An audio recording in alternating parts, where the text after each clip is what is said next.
The walls are down. The strongest man in the world is bleeding out in the dirt. Legends, men who spent decades building their names, are dying one by one in the span of minutes. The war machine of the entire world is at full operation, and it is losing.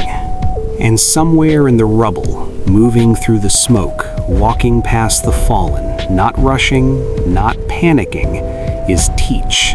And in the middle of all that chaos, he wasn't fighting for survival. He was shopping. Here's what most people see when they look at Blackbeard. A coward. A man who begs when he's cornered, who panics loudly, who cries and laughs at the wrong moments, who looks at almost every turn like someone who has no business being anywhere near the top. He eats like an animal and narrates his own emotions like he can't tell the difference between a battle and a performance. Against Ace, he ran and played the fool until the right moment. Against Whitebeard's crew after the war, he waited, let the battle do the work, then walked in. Against every single person who's ever underestimated him, he let them.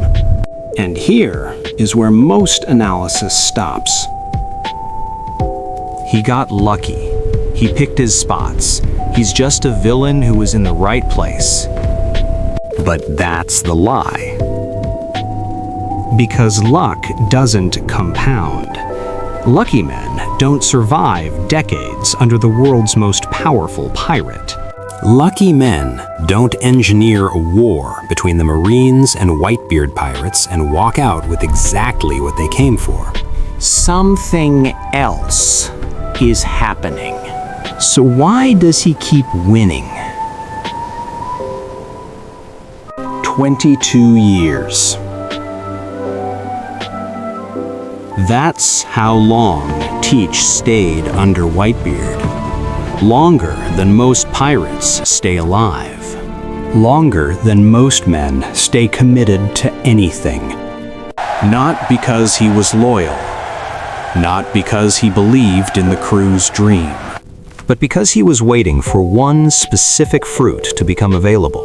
A fruit that most people didn't even believe was real. 22 years of patience, in plain sight. When he found it, he didn't hesitate. He killed for it. Quietly, efficiently, and disappeared before anyone understood what had happened. Then came Ace. He didn't defeat Ace because he was stronger. He reported him to the Marines, an act so outside the pirate code that even his own allies couldn't fully process it. He weaponized the system that every pirate hates against a man who trusted the rules of their world. He entered Marineford not as a combatant, but as a timer. He let the world's most powerful forces exhaust each other. Whitebeard, the Marines, the Warlords, Luffy, all of them burning through everything they had. And he walked in at the exact moment the structure collapsed. He didn't overpower the world. He waited for it to weaken. Compare him to the others. Luffy charges in on emotion. Every major battle begins with his heart leading and his strategy catching up. It works because his instincts are extraordinary, but it costs him, repeatedly, critically. Shanks maintains balance. He holds the line between chaos and order through respect, presence, sheer force of will, noble, measured, beautiful even. But balance requires something to protect, a code to preserve. Whitebeard operated on pride and family. His entire late career war was fought not for territory, not for power, but to retrieve one son. He chose vulnerability. He walked into a trap willingly because the alternative meant becoming something he couldn't live with. Blackbeard has none of that. No pride to protect. No code to honor.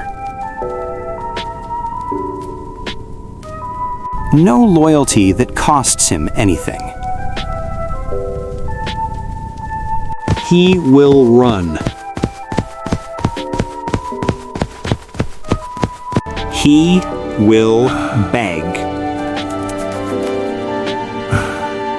He will tell you exactly what you want to hear. Smile while he does it. And disappear before the words finish landing. Tides carry secrets. We must be vigilant. And here is where it gets uncomfortable. Because this pattern isn't unique to fiction. Strip away the devil fruits, strip away the supernatural scale, and you've seen this before. In politics, in business, in any room where power concentrates and someone is willing to do what the principled players won't. The men who run on pride lose it when pride becomes a liability. The men who run on loyalty are eventually asked to choose between what they believe and what they need. And then there's the one who never claimed either. He doesn't lose what he never had. That's not weakness. The hour of reckoning is here. Rise and claim the glory that is ours. That's structural advantage. Here is the real reason Blackbeard always wins. He abandoned pride. Completely, The sea is vast. permanently, Power demands respect. without Back free, I claim apology. what's mine. And in a world, fictional or otherwise, built on honor, reputation, and image, that is terrifying. Because every system of power we've ever built assumes that the players want something worth protecting. Their name, their legacy, their story. Blackbeard wants the outcome, just the outcome. Everything else is a costume he wears until it stops being useful. He told us this from the beginning. He never pretended to be Whitebeard's loyal crew member. He pretended to be harmless. That's different. He never claimed a noble dream. He said clearly that he wanted everything. The world, the throne. He wasn't hiding his ambition, he was hiding his method. And the method is this. Let the principled ones exhaust each other. Let loyalty be the thing that costs everyone else. Then walk through the door they left open. Now here is the part that's hard to sit with. Maybe Blackbeard isn't the most evil character in One Piece. Maybe he's the most honest. Every villain in this story wears a mask of nobility. Doflamingo had a god complex. Crocodile had a revolutionary front. Even the Marines wrapped their atrocities in the language of justice. Blackbeard stood up and said, I want power. Warriors, the hour of I reckoning will is here. take it. Rise and claim Watch the glory me. that is ours. No mask, no borrowed language, no performance of virtue to make the audience comfortable. Only our will. He is, in a very specific and deeply unsettling way, the only one telling the truth. And we hate him for it. Maybe we don't hate Blackbeard because he's evil. Maybe we hate him because he refuses to lie about what he wants.